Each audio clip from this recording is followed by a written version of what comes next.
In this video, I will show you how to make TikTok not private on PC. Currently, my account is private. Open up TikTok.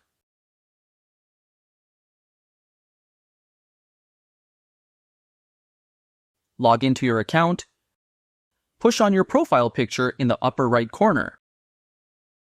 Press on Settings.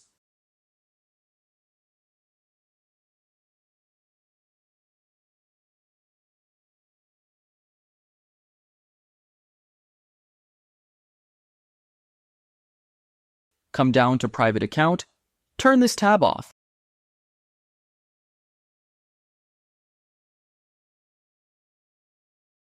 Then confirm.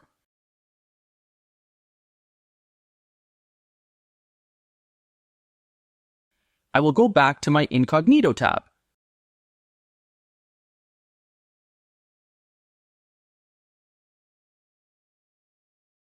Still says private. Refresh the browser.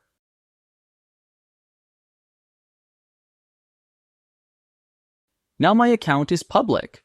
And that's how you do it, guys. How to make TikTok not private on PC.